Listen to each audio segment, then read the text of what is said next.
Halo teman-teman, dengan kesempatan yang baik ini, pada video kali ini, kami akan mempresentasikan hasil mini riset dan rekayasa ide daripada kelompok kami, yaitu kelompok 4. Di mana, kami sendiri kelompok 4 beranggotakan 4 orang, Saudari Friska Sihaan, Saudari Mutiara Wulandari, Saudari Angelina Putri, dan Saudari Ame Mahisa Cempaka. Kami berasal dari kelas B Pendidikan Geografi 2020 dengan ibu dosen pengampu pada mata kuliah ini adalah Ibu Rohani SPD MSI, di mana mata kuliah ini adalah mata kuliah pengembangan materi IPS. Yang pertama adalah mengenai judul mini riset yang kami bawakan. Judul mini riset yang kami bawakan adalah mengenai analisis permasalahan pembelajaran dalam pengembangan materi pelajaran IPS di SMP Negeri 34 Batang pada masa COVID-19. Yang selanjutnya adalah mengenai latar belakang daripada judul yang kami bawakan. Pembelajaran materi IPS di sekolah menengah pertama belum mampu dilakukan secara maksimal, dikarenakan berbagai keterbatasan diantaranya guru kurang memahami materi yang berhubungan dengan penerapan ataupun aplikasi dari konsep pembelajaran IPS, dan yang kedua, guru kurang menguasai penggunaan perangkat lunak, yang ketiga, guru masih menggunakan metode ceramah dan tugas, dan yang keempat, guru menggunakan media pembelajaran yang kurang lengkap. Nah, bagaimana sih selengkapnya mengenai permasalahan ini? Selanjutnya kami akan membacakan bagian kajian teori. Baiklah, yang selanjutnya yaitu bab 2 landasan teori. Adapun yang menjadi kajian teori pada mini riset kelompok kami yaitu pendidikan merupakan aspek yang penting untuk membantu memajukan bangsa dalam era globalisasi. Tujuan pendidikan sendiri yaitu mencerdaskan kehidupan bangsa melalui pembentukan karakter yang baik. Pendidikan diartikan sebagai suatu kegiatan yang dilakukan secara sadar dan sengaja oleh pendidik kepada peserta didik dengan penuh tanggung jawab, sehingga terjadi interaksi yang dilakukan secara terus-menerus dengan tujuan mencapai kedewasaan yang dicita-citakan. Melalui pendidikan, seseorang akan mengalami perubahan perilaku dan sikap melalui pengajaran dan pelatihan diberikan oleh secara konsisten. Pada saat ini, perkembangan sains yang begitu cepat mengharuskan para guru untuk melakukan perubahan materi pembelajaran di lembaga-lembaga pendidikan atau sekolah-sekolah. Salah satu materi yang sangat pesat perkembangannya seiring dengan teknologi informasi adalah bidang ilmu pengetahuan sosial. Perkembangan ilmu pengetahuan sosial, terutama pada cabang ilmu sosial, hal ini tersebut dilatar belakangi oleh berbagai keterbatasan, diantaranya guru kurang memahami materi yang berhubungan dengan penerapan atau aplikasi dari konsep ilmu sosial, guru kurang menguasai penggunaan perangkat lunak, guru masih menggunakan metode ceramah dan tugas, dan guru menggunakan media pembelajaran yang kurang lengkap. Selain itu, permasalahan lainnya yang penulis temukan di lapangan adalah terbatasnya fasilitas laboratorium untuk praktikum, keterbatasan pembelajaran daring saat pandemi COVID-19, waktu yang tersedia untuk pembelajaran masih kurang, siswa kurang memahami materi penginderaan jauh dan masih merasa asing dengan materi ilmu sosial. Maka dari itu dibutuhkan model pembelajaran ilmu pengetahuan sosial yang tepat untuk memaksimalkan hasil belajar siswa di sekolah. Dunia pendidikan saat ini tengah dihadapi dengan berbagai tantangan. Kemunculan wabah corona atau COVID-19 pada bulan Maret 2020 di Indonesia secara signifikan mengubah sistem pendidikan di Indonesia. Pemerintah bersama Kementerian Pendidikan dan Kebudayaan meliburkan sekolah mulai dari jenjang pendidikan dasar hingga pendidikan tinggi guna mengurangi penyebaran virus tersebut. Sejak pemerintah menerapkan social distance untuk mencegah penyebaran wabah COVID-19, maka terjadi pembatasan pertemuan dengan jumlah banyak, termasuk dalam dunia pendidikan. Hal ini berdampak pada kegiatan belajar mengajar di lembaga pendidikan yang semula tatap muka di kelas, bergeser menjadi pendidikan jarak jauh dalam jaringan dengan sistem online. Pembelajaran jarak jauh menjadi sesuatu yang baru dalam sistem pendidikan Indonesia. Pandemi telah mengubah beberapa sektor dalam kehidupan masyarakat, terutama pada sektor pendidikan. Pembelajaran yang biasanya dapat dilakukan secara langsung dalam kelas harus dilakukan secara daring atau dalam jaringan. Hal ini tentu membutuhkan adaptasi dan penyesuaian baik bagi pendidik maupun peserta didik. Poin penting dalam pembelajaran jarak jauh diantaranya perhatian pendidik, pengalaman dalam menggunakan media ajar, kekreatifan dalam memanfaatkan alat pembelajaran, serta interaksi aktif dengan peserta didik. Dengan adanya kondisi ini, tentu membuat semua materi pelajaran disampaikan secara virtual kepada peserta didik, salah satunya materi IPS. Pelaksanaan pembelajaran jarak jauh dalam kegiatan pembelajaran materi IPS menuntut peserta didik untuk lebih mandiri dalam memahami materi yang telah disampaikan oleh pendidik. Dalam pelaksanaan pembelajaran jarak jauh, pendidik harus lebih aktif dalam memberikan materi kepada peserta didik agar tujuan pembelajaran dapat tercapai sesuai dengan rencana pembelajaran. Dalam konteks pendidikan geografi, kondisi pembelajaran yang berlangsung di Indonesia mulai tingkat dasar hingga menengah atas lebih cenderung menghafal konsep. Hal ini terlihat pada buku yang ditemukan di pasaran. Proses pembelajaran materi IPS tidak hanya melalui pemahaman konsep tetapi juga perlu mengaitkan dengan keterampilan dan pembiasaan. Pembelajaran soft skill melalui kegiatan praktik mampu meningkatkan sikap disiplin dan tanggung jawab peserta didik. Selain itu, pembelajaran soft skill dianggap efektif dalam meningkatkan motivasi belajar peserta didik secara berkelanjutan dalam kegiatan pembelajaran. Pembelajaran soft skill sangat penting diterapkan dalam pembelajaran materi IPS, mengingat materi IPS berkaitan dengan lingkungan sekitar hingga alam semesta. Pembelajaran soft skill dapat mengasah keterampilan yang dimiliki peserta didik dengan maksimal, sehingga peserta didik dapat termotivasi dalam mengikuti kegiatan pembelajaran ilmu pengetahuan sosial. Oleh karena itu, pembelajaran soft skill khususnya dalam mata pelajaran ilmu pengetahuan sosial harus tetap diajarkan kepada peserta didik walaupun terbatas ruang dan waktu. Banyak terdengar keluhan peserta didik ketika mengikuti pembelajaran jarak jauh. Adapun masalah yang dihadapi seorang pelajar dalam pembelajaran jarak jauh ataupun daring yakni sebagai berikut. Yang pertama, ada fasilitas pendukung pembelajaran daring yang kurang memumpunin. Penjelasannya, pembelajaran yang baik hendaknya tersedia fasilitas belajar yang memadai, antara lain ruang tempat belajar, penerangan cukup, buku-buku pegangan, kelengkapan peralatan. Jadi dalam hal ini, fasilitas belajar merupakan segala sesuatu yang memudahkan untuk belajar. Lalu, yang kedua itu ada kemampuan literasi yang rendah. Pelaksanaan aktivitas belajar di rumah dengan media daring menuntut peserta didik menguasai media yang beragam untuk keefektifan aktivitas pembelajaran online. Dalam pembelajaran berbasis daring, aktivitas literasi terhadap teknologi dan penguasaan media yang beragam ini, hal ini merupakan kemampuan mendasar dalam aktivitas belajar daring, di mana ketika seorang mahasiswa ataupun siswa dan siswi tidak menguasai media literasi terhadap teknologi pembelajaran daring, maka aktivitas belajar daring tidak bisa berjalan dengan semestinya. Hal ini akan mengakibatkan proses belajar yang mengalami hambatan seperti sulit mengerjakan tugas-tugas, tidak tahu cara menggunakan aplikasi belajar daring seperti Zoom, Google Classroom, Google Meet, dan sejenisnya yang memungkinkan digunakan oleh guru yang bersangkutan, sehingga siswa tertinggal dalam pemahaman pembelajaran. Yang ketiga, ada akses internet yang sulit. Jaringan tidak stabil juga merupakan hambatan dalam proses pembelajaran dengan sistem daring. Keberadaan fasilitas jaringan merupakan hal yang utama dalam pembelajaran sistem daring, karena berkaitan dengan kelancaran proses pembelajaran. Yang keempat, ada kemampuan belajar mandiri yang kurang. Kunci dalam pembelajaran daring adalah kemandirian siswa untuk belajar. Hal ini diawali dengan kesadaran siswa untuk belajar. Siswa yang sadar atas kebutuhan dan tanggung jawabnya untuk belajar akan terus berusaha mengikuti perkembangan dan tugas-tugas meskipun sulit. Oleh sebab itu, kemandirian sangat penting dalam proses belajar daring di masa pandemi ini.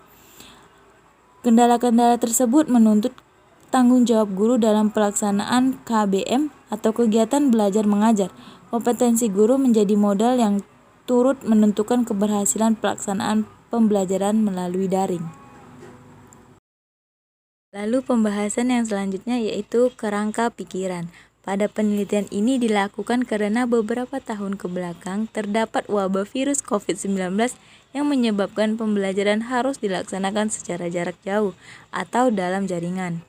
Maka dari itu, kami mengangkat sebuah kasus yang berjudul Analisis Permasalahan Pembelajaran dalam Pengembangan Materi IPS di SMP Negeri 34 Batam pada masa COVID-19. Setelah kami menentukan tema yang akan kami bahas, kami selanjutnya merumuskan sebuah masalah tersebut dan kami mencari tujuan dan manfaat dari kami mengangkat judul tersebut untuk bisa kami pelajari. Setelah itu kami mencari sebuah teori yang berasal dari jurnal, artikel-artikel yang kami temukan, dan kami juga sedikit melihat keadaan di lapangan bagaimana dan apa yang terjadi. Langkah selanjutnya yang kami lakukan ialah melakukan metode apa yang harus kami gunakan pada penelitian ini. Sekaligus pada pembahasan tersebut kami melakukan penelitian kecil. Setelah semuanya kami lakukan, langkah terakhir dalam penelitian ini kami menarik kesimpulan yang kami dapat dari hasil penelitian dan pembahasan kami terhadap judul yang kami angkat pada laporan ini. Dan adapun alur ataupun gambar yang kami gunakan ialah sudah terpapar dalam slide PPT yang kami gunakan. Yang selanjutnya adalah mengenai metode penelitian. Yang pertama, pada teknik pengumpulan data, kami menggunakan dua metode, yaitu yang pertama kuesioner dan yang kedua adalah telaah pustaka. Yang selanjutnya mengenai teknik analisis data. Teknik analisis data yang digunakan adalah pada penelitian ini merupakan analisis konten. Dan yang selanjutnya mengenai subjek dan objek penelitian. Pada subjek penelitian, kami menggunakan SMP Negeri 34 Batam.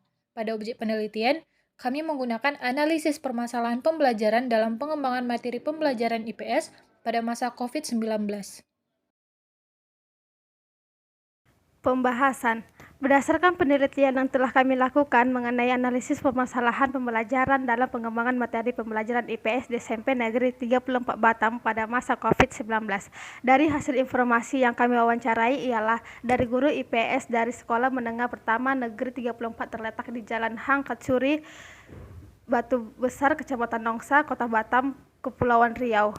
Kendala siswa dalam memahami materi IPS: kurangnya alat-alat pendukung pembelajaran untuk materi IPS sehingga membuat siswa tidak maksimal di dalam memahami materi pembelajar. Kurangnya motivasi siswa terhadap materi pembelajaran IPS sehingga membuat siswa kesulitan di dalam memahami materi tersebut.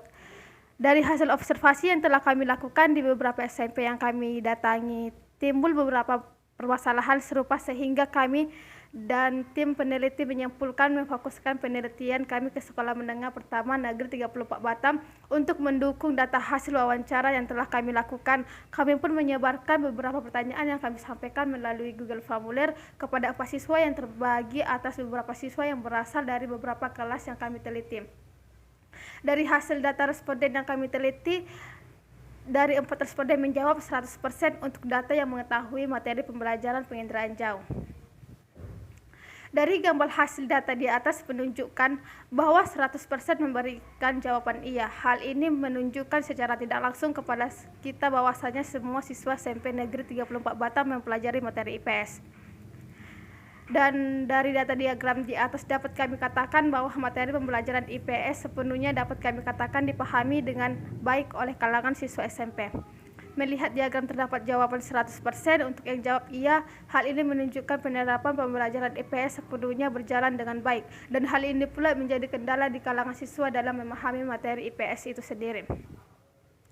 Dari data diagram di atas juga dapat kami katakan bahwa pada pembelajaran IPS terdapat sekitar 25% siswa menjawab tidak dan 75% siswa menjawab iya. Hal ini menunjukkan bahwa dalam penerapan pembelajaran IPS kepada siswa belum berjalan dengan baik, dengan terlihatnya masih banyak siswa yang mengalami kendala saat pembelajaran berlangsung. Pada data di atas dapat dikatakan bahwa 75% siswa SMP Negeri 34 Batam mengalami kendala internet jaringan, dan 25% kendala yang dihadapi oleh siswa yaitu jaringan internet yang tidak lancar, mahalnya kuota internet, serta gawe yang kurang memadai. Adapun 5 kendala yang dihadapi siswa dalam pembelajaran daring, terutama siswa yang bersekolah di daerah, yaitu 1. Tidak memiliki handphone. Zaman sekarang memiliki handphone hukumnya sudah wajib, karena hampir semua interaksi kehidupan masyarakat tidak lepas dari HP yang sudah bisa terkoneksi dengan jaringan internet. Jika tidak, seolah kita hidup dalam keterasingan. Namun pada kenyataannya yang terjadi pada masyarakat di daerah, karena keterbatasan ekonomi, mereka kesulitan membeli HP. Jangankan membeli HP, untuk makan sehari-hari saja masih kesusahan. Banyak di antara siswa yang berasal dari keluarga seperti ini, mereka tidak memiliki HP. Dan yang kedua, memiliki handphone tetapi masih jadul. Ada juga siswa yang sudah memiliki HP tetapi masih jadul. Tidak bisa support dengan aplikasi yang berbasis jaringan. HP-nya bukan Android, hanya bisa SMS atau telepon saja. Jelas keadaan siswa seperti ini pembelajaran daring pasti terkendala. Yang ketiga, memiliki handphone tetapi tidak punya kuota. Siswa sudah memiliki HP yang support sistem karena sudah Android. Sayangnya mereka pulsa dan kuota terbatas. Di daerah pulsa dan kuota terbilang masih mahal, sehingga untuk mengisi kuota atau pulsa cukup sekali saja dalam 1 bulan dan itu pun kuotanya terbatas. Sedangkan pembelajaran daring membutuhkan kuota yang banyak, maka pembelajaran daring menjadi tidak efektif. Dan yang keempat, jaringan internet bermasalah. Kendala yang keempat adalah jaringan internet yang buruk. Siswa sudah punya HP Android, kuota tidak dan terbatas, sayang jaringan internetnya buruk. Mereka harus mencari tempat jaringan yang bagus. Tidak jarang harus naik ke puncak bukit di belakang rumahnya, itu pun hasilnya tidak maksimal karena bukan 4G. Yang kelima, aliran listrik sering putus. Permasalahan terakhir ini sering dialami oleh masyarakat di daerah. Terputusnya aliran listrik mengakibatkan tidak hanya aliran listrik saja yang hilang, tetapi jaringan internet pun ikut hilang. Bayangkan ketika pembelajaran daring dilaksanakan, tiba-tiba aliran listrik mati. Maka saat itulah pembelajaran daring selesai. HP Android punya kuota sudah oke, jaringan sudah 4G, tetapi listrik sering putus. Maka pembelajaran sering tidak bisa terlaksanakan.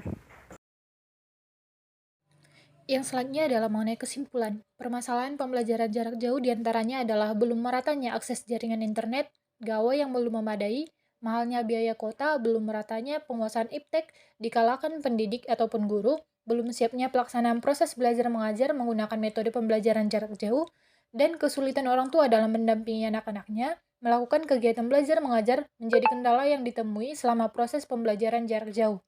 Oleh karena itu, siswa diharapkan mampu untuk memahami materi IPS dengan semaksimal mungkin di tengah-tengah kendala yang dihadapi dengan memanfaatkan upaya-upaya yang telah diberikan oleh guru. Dan juga tentunya dengan hal ini dapat membantu para siswa di dalam memahami materi IPS ini.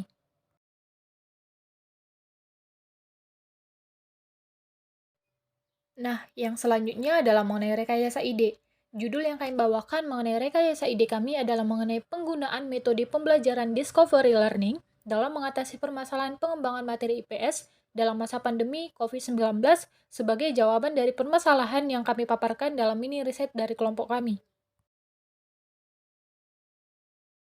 Gambaran ide tentang judul yang kami angkat yaitu tantangan pembelajaran daring dan solusi mengatasinya.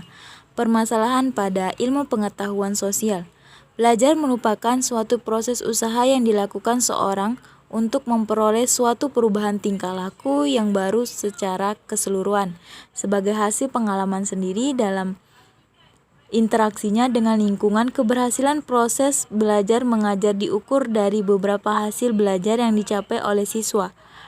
Hasil belajar siswa SMP yang tinggi pada pembelajaran IPS mengindikasikan keberhasilan proses belajar mengajar IPS. Namun sebaliknya, hasil belajar siswa SMP yang rendah pada mata pelajaran IPS mengindikasikan ketidakberhasilan proses belajar mengajar IPS. Hasil penelitian menunjukkan bahwa masih ditemukan adanya kesulitan belajar IPS yang menjadi permasalahan pada siswa. Permasalahan ini disebabkan rendahnya minat belajar siswa dalam pembelajaran IPS. Oleh karena itu, keadaan seperti ini harus diperhatikan oleh guru dalam menumbuhkan minat belajar siswa dalam pembelajaran IPS. Sebab minat seorang siswa dapat didorong melalui motivasi yang diberikan oleh guru dan juga orang tua. Dalam penelitian ini terdapat hasil observasi menunjukkan permasalahan juga terjadi pada pembelajaran IPS, yaitu metode yang digunakan dalam proses pembelajaran masih bersifat konvensional, di mana guru masih terbiasa dan nyaman dengan menggunakan metode ceramah dan tanya jawab, serta guru kelas yang jarang sekali menggunakan media dalam proses pembelajaran IPS.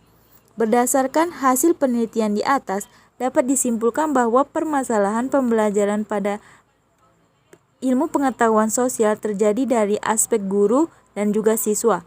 Permasalahan tersebut yaitu yang pertama, rendahnya minat siswa terhadap pembelajaran IPS mengakibatkan siswa kesulitan dalam belajar. Yang kedua, rendahnya bakat siswa dalam pembelajaran IPS sehingga mempengaruhi prestasi belajar siswa. Yang ketiga, metode yang digunakan oleh guru adalah metode ceramah. Yang keempat, media dalam proses pembelajaran IPS jarang sekali digunakan oleh guru. Pemanfaatan discovery learning. Tujuan pembelajaran penemuan discovery learning. Pembelajaran penemuan memiliki sejumlah tujuan. Bell dalam bukunya Doni Juni Priyansa menyatakan beberapa tujuan, diantaranya yaitu 1. Partisipasi dan keaktifan. Pembelajaran penemuan mendorong peserta didik untuk berpartisipasi dan terlihat secara aktif dan dalam pembelajaran. Kenyataan menunjukkan bahwa partisipasi banyak peserta didik dalam pembelajaran meningkat ketika penemuan digunakan. Yang kedua, penemuan situasi dan meramalkan. Melalui pembelajaran penemuan, peserta didik belajar menemukan pola dalam situasi konkret ataupun abstrak. Juga meramalkan informasi tambahan yang diberikan. Yang ketiga, merumuskan strategi tanya jawab. Peserta didik akan belajar cara merumuskan strategi tanya jawab yang tidak rancu dan menggunakan tanya jawab untuk memperoleh informasi yang bermanfaat dalam menemukan. Yang keempat, melatih kerjasama. Pembelajaran penemuan membantu peserta didik untuk membantu kerjasama yang efektif, saling berbagi informasi, serta mendengar dan menggunakan ide-ide orang lain. Yang kelima, penemuan lebih bermakna. Beberapa fakta yang menunjukkan bahwa keterampilan, konsep, dan prinsip yang dipelajari melalui pembelajaran penemuan menjadi lebih bermakna. Dan yang keenam, memudahkan transfer. Keterampilan yang dipelajari dalam situasi pembelajaran penemuan dalam beberapa kasus lebih mudah ditransfer untuk aktivitas baru diaplikasikan dalam situasi belajar yang baru. Jadi dapat disimpulkan tujuan dari metode discovery learning yaitu mendorong peserta didik aktif dalam pembelajaran sehingga terjadinya proses tanya jawab dan melatih kerjasama. Di mana dalam hal ini peserta didik dibagi menjadi beberapa kelompok, kemudian peserta didik berdiskusi dan saling bertukar pendapat sehingga sikap kemandirian belajar siswa mulai nampak. Langkah-langkah penerapan discovery learning. Menurut Syah tahun 2017 halaman 243, langkah atau tahapan dan prosedur pelaksanaan discovery learning adalah 1. Stimulation. Memulai kegiatan proses mengajar belajar dengan mengajukan pertanyaan, ajuran membaca buku, dan aktivitas belajar lainnya yang mengarah pada persiapan pecahan masalah. Yang kedua, problem statement atau pernyataan identifikasi masalah, yaitu memberi kesempatan kepada siswa untuk mengidentifikasi sebanyak mungkin agenda-agenda masalah yang relevan dengan bahan pelajaran. Kemudian salah satunya dipilih dan dirumuskan dalam bentuk hipotesis atau jawaban sementara atas pertanyaan masalah. Yang ketiga, data collection atau pengumpulan data. Memberi kesempatan kepada para siswa untuk mengumpulkan informasi sebanyak-banyaknya yang relevan untuk membuktikan benar atau tidaknya hipotesis. Yang keempat, data processing atau pengelolaan data. Pengelolaan data dan informasi yang telah diperoleh para siswa melalui wawancara, observasi, dan sebagainya lalu ditafsirkan. Yang kelima, verification atau pembuktian, yakni melakukan pemeriksaan secara cermat dan membuktikan benar atau tidaknya hipotesis yang ditetapkan tadi, dihubungkan dengan hasil dan processing. Yang keenam, generation atau generalisasi, menarik sebuah simpulan yang dapat dijadikan prinsip umum yang berlaku untuk semua kejadian atau masalah yang sama dengan memperhatikan hasil verifikasi. Salah satu tujuan pembelajaran termasuk dalam hal ini pembelajaran daring adalah pencapaian kompetensi peserta didik yang dikenal dengan 4C, yaitu 1. Critical thinking atau berpikir kritis yang mengarahkan peserta didik untuk dapat menyelesaikan masalah. Yang kedua, creativity thinking atau berpikir kreatif, dapat dimaknai guru dapat mendampingi peserta didik yang memiliki kreativitas tinggi, mampu berpikir dan melihat suatu masalah dari berbagai sisi dan perspektif. Yang ketiga, collaboration atau bekerjasama atau berkolaborasi, agar peserta didik mampu dan siap untuk bekerjasama dengan siapa saja dalam kehidupannya mendatang. Dan yang keempat, communication atau berkomunikasi, dapat dimaknai sebagai kemampuan peserta didik dalam menyampaikan ide dan pikirannya secara cepat, jelas, dan efektif. Pembelajaran daring dikembangkan untuk mewujudkan sistem pendidikan terpadu dan dapat membangun konektivitas antar komponen yang ada di dalam pendidikan. Sudah tentu semua ini harus diikuti oleh kesiapan seluruh komponen sumber daya manusia, baik dalam cara berpikir, orientasi, perilaku, sikap, dan sistem nilai yang mendukung pemanfaatan pembelajaran daring untuk kemaslahatan umat manusia. Selain itu, akses ke jaringan internet juga harus disediakan. Seorang pengguna bisa berhubungan dengan internet dengan mengakses komputer pada lembaga pendidikan yang telah terkoneksi ke internet atau perlu menjadi pelanggan dari sebuah internet service provider.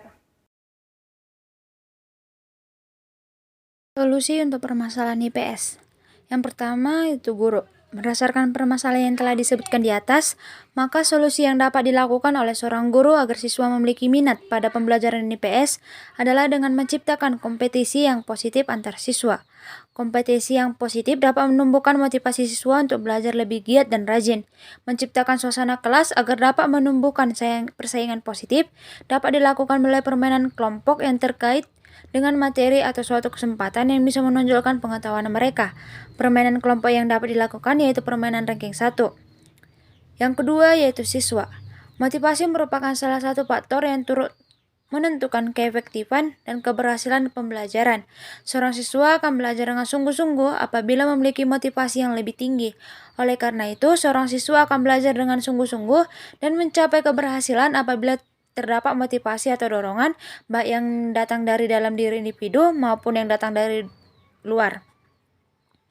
Yang ketiga yaitu kurikulum. Agar permasalahan pada pembelajaran IPS dapat teratasi, maka diperlukan realisasi dari aspek kurikulum pendidikan di Indonesia, yaitu dengan memasukkan program-program pembelajaran yang dapat mendukung minat belajar siswa, yaitu seperti pembuatan bullet journal yang dilakukan oleh siswa dan permainan ranking 1.